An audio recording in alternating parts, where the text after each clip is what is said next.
welcome back to another episode of Words That Kill. And today we are discussing the faked death with our guest, Alex Nader. And I'm going to let him introduce himself. So take it away. Hello, everyone. I'm Alex Nader. I write under Alexander Nader. I write urban fantasy and horror with a little bit of comedy. I wrote one young adult novel once, and it's not going to happen again. It just kind of happened. But yeah, so I write lots of death, faked and otherwise. Yeah, the young adult thing sounds like me in romance. An often controversial character death is the fake death. So it's the one that doesn't happen.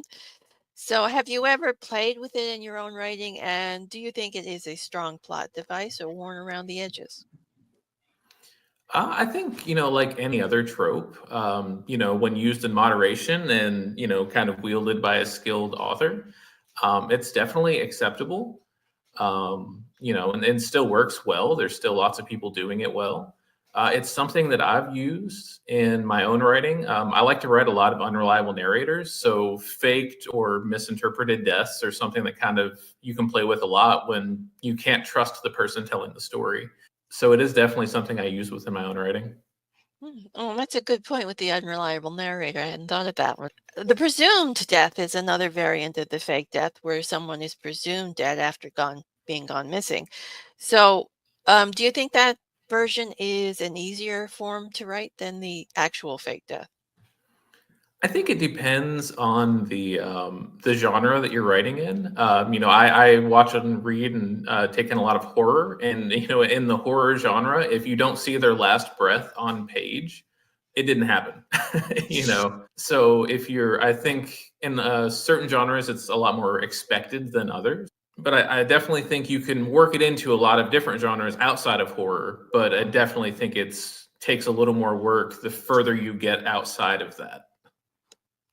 Okay, so the fake death is often used for villains, especially in fantasy, killing them off or have them reappear alive in sequels. So, do you think this is a good way to keep a popular villain in a series while still wrapping up the plot lines? Or do you think it's a bit of a cheat? Or is it the viability of it all in the execution? Again, I think, kind of a false finish is something you see in a lot of novels. Kind of a second act. Oh, we've defeated the villain, but wait, they're not done. And I think it still works plenty. As far as like, say you write a book one and you kill off a character and they're super popular and people are like, oh man, I love this character. It's definitely tempting when you start digging into book two to be like, well, I'm going to bring them back. 'Cause everyone loved them, so surely they'll love them again. I think the more you plan for it, the better. It doesn't feel cheap. It doesn't lessen the experience. Never, if you killed a character and then suddenly you discover that character was popular, kind of post mortem, just deciding like page one of book two, being like, oh, hey, wait, they're back. Well, then it kind of makes that character's whole arc in book one feel a little mute.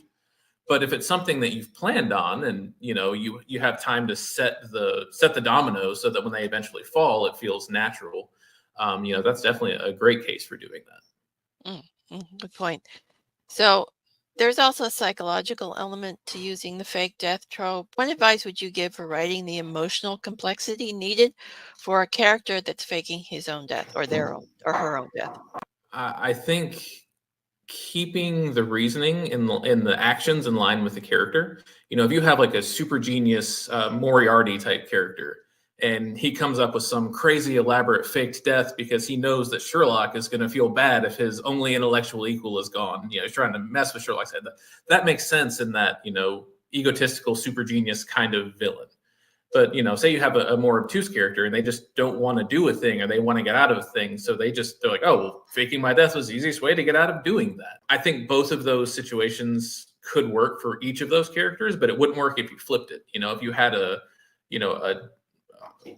less intellectual type character and they came up with some huge elaborate mousetrap type faked death, it wouldn't make sense for that character. So I think trying to keep everything in line with the actions that character would take, and not necessarily the ones that are most convenient for the author. Yeah, excellent. What do you think is the best approach for writing the reveal scene? What types of emotional reactions would you suggest when the lie of the fake death is revealed?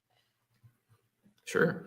That one definitely depends on who faked their death, right? Like if it was a hero or a side protagonist or someone the reader's really rooting for, you want to see joy and relief. A lot of times you see that in a battle scene in action or fantasy, when the long lost friend you thought had died before shows up to turn the tide of the battle or whatever. So in that scene, you're definitely, hey, there's a lot going on there and a lot of relief and usually kind of a savior aspect of it.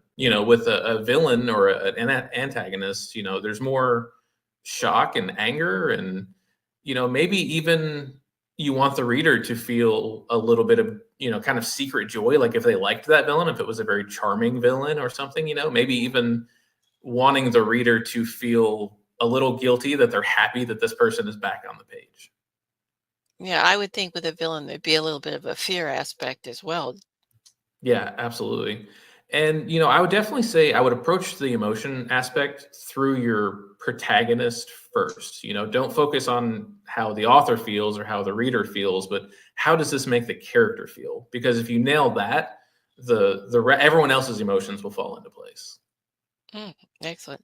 So, do you think such genres as thrillers and crime novels are a more natural fit for the fake death plot device, or can they work equally well as in other genres?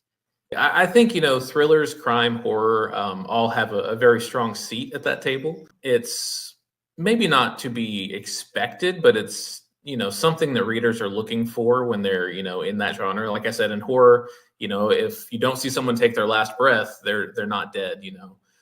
Comic books have also used tools like that, similar over the years, so there are genres where it's going to be more at home and less shocking to your reader. That doesn't mean, could it work in a cozy romance novel?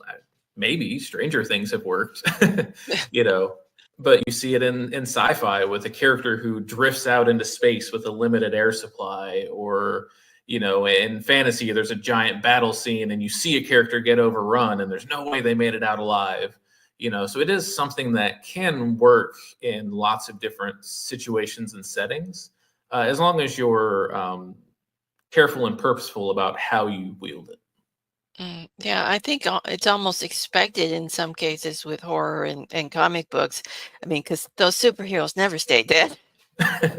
Yeah, exactly. Or even, like the TV show Supernatural, like it Yeah, became a trope within a trope at the end, how often the characters die and just came back. yeah. Yeah, but with horror, especially with the slasher films, you see the characters die, but oh no, there's going to be a sequel and they're coming back. It's like it's almost an expected thing with the Mhm. slasher films. So that's a good point. So, what is the most essential element of crafting a believable scenario of a fake death? I would say that writing a scene in a way that everyone's motives and reactions are logical to the reader. The reveal of why the death was faked, it should feel genuine in the way that the protagonist reacts to this new information. There's a lot of room to play, and there's no one right way to do that. If a loved one fakes their death and when they return from the dead, how does that make the one who stayed alive, how does that make them feel? Are they relieved to see them again? Are they angry that they've been tricked? Are they, more than likely a mixture of all of that? So I think keeping it in context, I think it's super easy as an author to fall into just like writing things happened Mhm. and forgetting to stop and show how, the people feel or react to these things happening around them. So when someone comes back, it's like, I feel like, especially in a first draft when you're trying to like just power through, it's like, hey, they came back. Oh, you're back from the dead. Welcome back, I guess. And then just kind of like move on with the plot. And there's definitely a lot of room, and to make it feel more impactful, to ruminate there. And, wow, this person's back. What does that mean? I've been lied to. How do I feel about being lied to or deceived? So I think kind of not letting it just be. It can't just be a passing thing. You can't just bring someone back from the dead and just be like, oh, they're alive now and move on, unless there's something within, a tool or a trope within your world that makes that a normal thing, like necromancy or zombies or something. Yeah, and I would think you'd have to deal with the actual legal consequences of faking a death in some genres as well. So there's that to consider as well, I would think. There is a publisher that published one of my horror novels, just put out a book of short stories called The Ethics of Necromancy, or like the ethical responsibility of necromancy. And all of the stories focus around like the ethical concerns of what coming back from the dead would mean. It's like the top of my to be read pile right now. Yeah, I'm pretty sure the necromancer in my fantasy book had no ethics at all. So he brought pirates back to life. So, Sometimes you just got to have fun, right? well, he had a consequence for that, and I don't think he was particularly happy anymore. So, how important do you think foreshadowing is for setting up a fake death? I would say it's probably the most important aspect of this trope. Something I see or I've thought forever is if a reader says, I should have seen that coming. I feel like a lot of authors think of that as like almost a negative, like, maybe their plot was a little predictable, but I think it's a super huge compliment. Because what I should have seen that coming means is you have laid the pieces so that your reveal was the only possible conclusion that the only moment that this could have led to. But they didn't, once they know, it's like, oh, how could I not know? That means that you have done your part in foreshadowing and set all of the pieces to make this feel real. As far as like being a plotter or a pantser, I think both are valid, and I use both in my own writing. And I think this is one situation where plotter definitely is a little more required. That kind of discovery pantser type writing is really fun and rewarding, but in this particular trope, it can surprise your reader in a way that might feel like a cheat or even like a deus ex machina. And it might cheapen the emotions that they had previously felt during the death scene. So you definitely want to kind of set those building blocks. Yeah, you definitely want to make it believable. So, faking a death is sometimes used as a way of an escape for characters in a no-win situation. So, what do you think is the best way to make that type of character sympathetic? Because, I mean, they're doing a bad thing, but they may be doing it for a good reason. Absolutely. I think to pulling that off, I think the biggest thing would be just to make the situation feel as no win as possible. If the reader reads the situation that this person's in and the reader's like, oh, duh, all they had to do was, thing, then the reader isn't going to be very sympathetic. If someone's really in a corner and you're reading it, and you're like, oh my God, how are they going to get out of this? And you, the reader, can't just snap off a fix or whatever that will make it seem more believable and more understandable. I would suggest trying to put yourself in the character's shoes. If that doesn't work, maybe even bounce it off a friend. Be like, hey, I've got a character in this situation. What would you do? Or, something to see. On the other hand, it could be a great way to lose sympathy for a character if intentionally, giving that, something that there was an easy way out to, and they chose this ridiculous path of faking their own death. Oh man, you faked your death to get out of the dishes? Really? Like, why would you do that? Well, as someone who hates doing the dishes, I can totally understand that. But yeah, it would be a good way to make a character not sympathetic, is because it's kind of like when I'm watching the true crime shows and I'm seeing these guys resort or girls resort to murder instead of divorce, and I'm going, it's like, no. It's like, that's a stupid decision, people. There was a way easier way to do this. Yeah. So another type of fake death is the prank or publicity stunt, and you see that quite a bit sometimes in TV shows. So what advice would you give for writing that type of scenario? I would say for that one in specific, I would keep your reader in the loop. With some of the other ones, you're kind of knowingly deceiving the reader intentionally, and that's a thing. But with pranks or publicity stunts, I think that would probably work best if the reader was in on the joke. Joke being a death at this point, but let the anger come through instead of coming through from your reader that you've pulled a prank on your reader. Let it come through with the other characters whenever it's revealed to the cast. Let that anger and frustration play out on the page.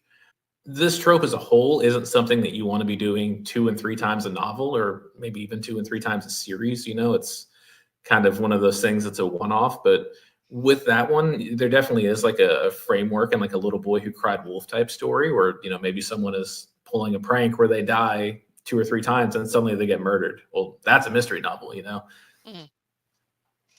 Yeah. So how would you deal with the aftermath if someone was doing like a publicity stunt and then they did the big reveal, but there's obviously going to be consequences to doing that sort of thing. So how would you handle the aftermath of that? I would say that one probably depends a lot on the story and what you're trying to achieve. The unreliable narrator novel that I wrote, without getting too spoily on my own novel, but he was a social media influencer who used deception as part of his brand. Kind of, social media, everyone is putting forth a mask or a fake thing, and so when he finally has his realization at the end of the novel, no one really feels bad for him. Like, the reader's not really meant to feel bad for him. This is a character who has been deceitful, and finally that comes to light, and no one feels bad when he gets his just desserts, whatever that may be. So a little comeuppance to a character who does that sort of thing isn't necessarily a bad thing, then. Yeah, absolutely. Okay, so as a reader, do you enjoy the trope, or does it annoy you, or does it just depend on the book? I am super forgiving of tropes in general. I see a lot of chats in, writing and readers groups. It's, oh, what's your favorite trope or what's your least favorite trope? And I don't necessarily sign on to any ones being particularly good or bad. I mean, I have my preferences, but I've been blown away by well-written stories of tropes that I don't particularly like. So I would say it's definitely up to the author and the story to sell me on the idea of a fake death. Okay, so what are some of your favorite fake deaths in fiction, TV, or movies? I would say I'm a big fan of the Count of Monte Cristo. Yeah, well, that's a Revenge. classic. Yeah, right. Like, you have to start, way back. But I've always liked revenge stories anyway, so that one was kind of the go-to. Gone Girl blew me away when I read it. It had a reveal in it that the character had faked their deaths, and when I got to it, I was listening to the audiobook. And I paused the audiobook. Like, oh wow, whoa, okay, that changes things. In the Captain America movies, his friend Bucky, there's a fake or false death scene there where you think he's fallen to his death, and he shows up in a later movie. And an all-time favorite of mine, this is Coming Back from the Dead, but The Crow is another one where he dies and comes back from the dead, and kind of along the lines of Count of Monte Cristo, just another revenge story that revolves around someone who should be dead and isn't. So, have you read the Crow comics, or are you talking about the movie? I have read the original comic, and the same author wrote a follow-up like 20 years later. I've read that one, and then I've seen 3 of the 5 movies. Have you ventured out and seen the new one yet? I haven't. So I love The Crow. Like, my oldest Yeah. son is named after the movie, and I really like Bill Skarsgård. So when I heard they've in the past 20 years they've announced 5 or 6 or 7 different actors who are going to play the Crow, and every single one of them I was like, no, this guy can't do it. No, this guy can't do it. No, this guy can't do it. And Bill Skarsgård was the first actor I was like, I think he could do it. And then the movie came out, and it hasn't done great. So I'm holding off for streaming on that one. Yeah, the reviews were not so great about that new movie. I mean, I love the original one with Brandon Lee, but okay. And now we're into the 3 questions I ask everybody just for fun. Do you enjoy killing off your characters, or do you struggle with it? It is definitely a struggle for me. I like my characters, even like I don't even think of necessarily when I write in terms of like good guys and bad guys. It's always protagonist and antagonist, because I want my antagonists to have a reason for the things that they do most times. So that being said, even the bad guys, I feel like I know them and I have a reason for why they're taking the steps that they're taking. So when it comes time for their story to end, it's hard for me, especially the longer I've been writing them. I killed off a character who, in book 4, I killed off a character who had been in the series since book 1, and that one, I wrote the scene and had to like walk away for a minute. It's like, oh God, this is heavy. Do I want to publish this? Yeah, that can be difficult. Okay, so what is the most creative or memorable death you've given a character? I actually used a fake death of sorts in my social media novel, and I gave this character a very tragic send-off. I feel like when it happened, I'd written it in a way that it felt very real. I mean, the death itself was fairly like standard and that nothing too terribly crazy happened, but the lead up to it was really fun in that it happened, and I feel like the reader could very much feel like this is happening. But there was also a subtext of this unreliable narrator who done bad things, but not included those bad things that he's done in the narrative. You have to kind of like read between the lines. So it becomes this, the scene of this character either jumps off a ledge or is pushed off a ledge. And that was really fun or unique because it doesn't get cleared up until much later in the novel. But one of my beta readers, they highlighted the scene and they were like, wait, because the scene says he jumps. But then the beta reader highlighted the passage and like, wait, did he just kill this guy? So that was super fun for me. It sounds like it. So what is the oddest or most notable thing you've researched related to a character death?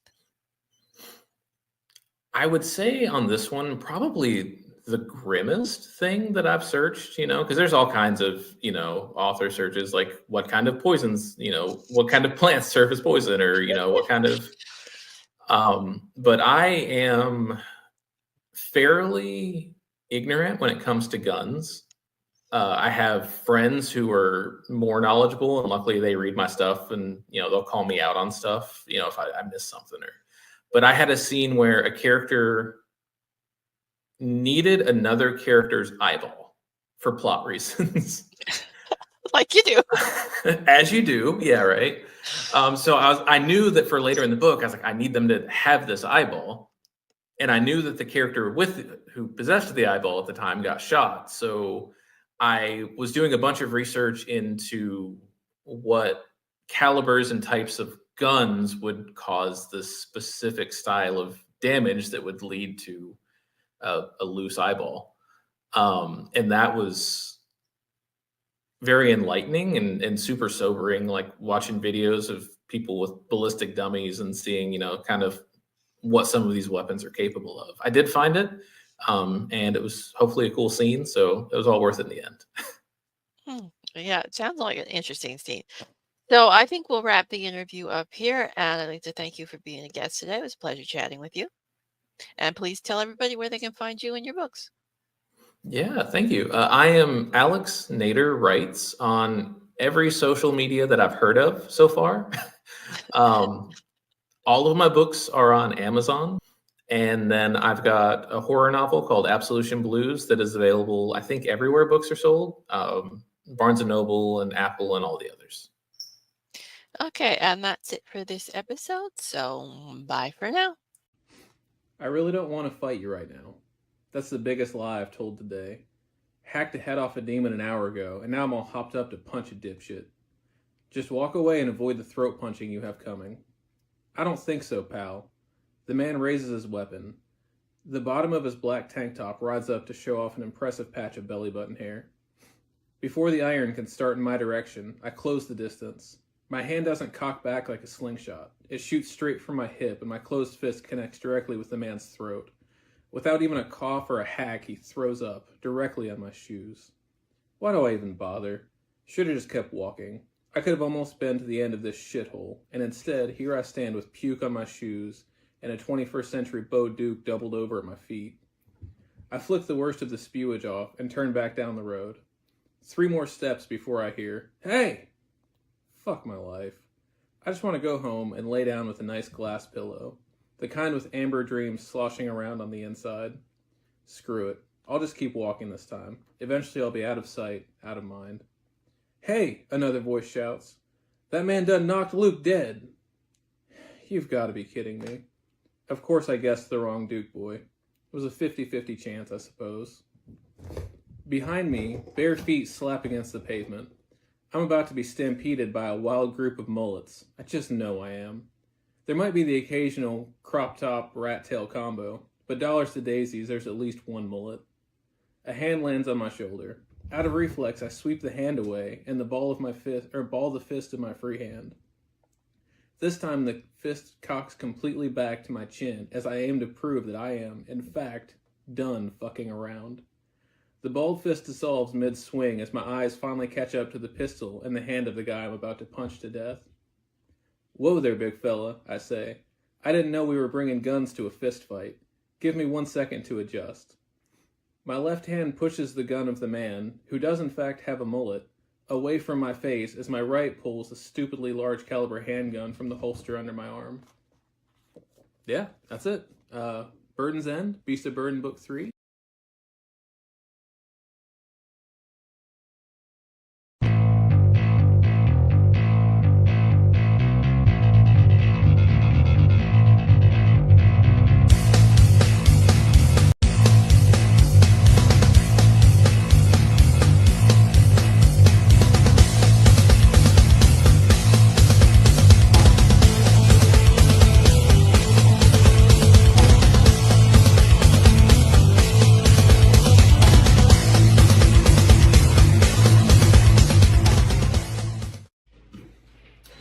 Alexander Nader here, and I've got a deal on one of my books, Necrotown, book 1 of the Mountain City Chronicles. So in honor of that, I just wanted to read you guys a quick excerpt of the novel. I'd show you the cover, but it actually has a new cover, and I still have a paperback, the old one. So here we go. Ethan's not a bad guy. Maybe he's forgiving you. Fox sets a hand on my shoulder. Hell, he might not even remember you if it's been that long back. Oh, he remembers me. What makes you so sure? I've bumped into him 4 times since then. He's killed me 3 of them. Oh. Fox keeps her gaze on the road. Luckily he was quick about it the 2nd and 3rd times. I think I'm mostly just a nuisance at this point. Fox squeezes my arm. Don't worry, he won't hurt you with me around. Fox parks in front of the warehouse, kills the engine. What makes you so sure? 3 humongous men and a woman the size of a small refrigerator step out of a warehouse door. The largest man walks up to the car. He stares at Fox and his lips part into the wide smile of a jackal. Because we used to date. Fox opens her door before I can tell her what a terrible joke she's just made. Yeah, so that's it. Just a quick clip from Necrotown, book 1 of the Mountain City Chronicles.